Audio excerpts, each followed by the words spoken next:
আজ করব চাল কুমড়া ভাজা। এখানে আমরা চাল কুমড়াটা ভালো করে কেটে নিব। এখানে কেটে লবণ দিয়ে মাখিয়ে রেখেছিলাম, জলটা ঝরিয়ে নিয়েছি। এখানে নিয়েছি পুঁটি মাছ আর নিয়েছি কাঁচা লঙ্কা। ফোড়নে দিয়ে দেবো সর্ষে। সর্ষেটাকে ভালো করে ভেজে নিব। এখন পুঁটি মাছ আর কাঁচা লঙ্কাটাকে দিয়ে দেবো। আমরা পুঁটি মাছটা আগে ভালো করে ভেজে রেখেছিলাম, তো আমরা কাঁচা লঙ্কাটা এখন ভালো করে একটু ভেজে নিব। কাঁচা লঙ্কাটা আমাদের ভালো ভাজা হয়ে গেছে। এখন চাল কুমড়াগুলো দিয়ে দিব।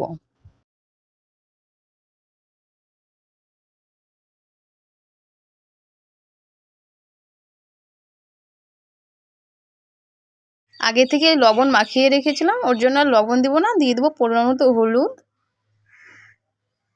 এবার ভালো করে ভেজে নিব।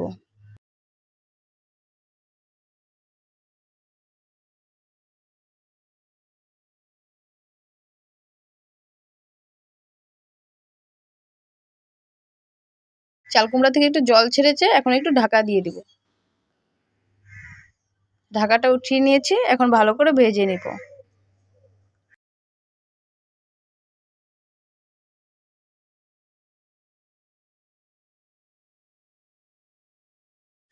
তোমরাও চাইলে বাড়িতে এটা ট্রাই করে দেখতে পারো।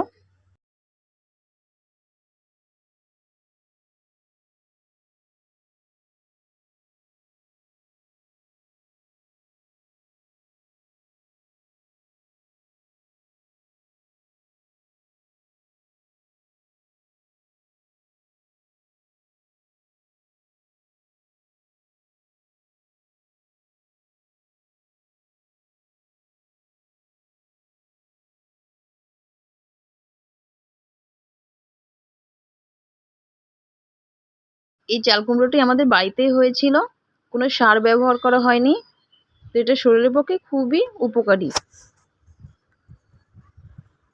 ভালো করে লাল লাল করে ভেজে নিব।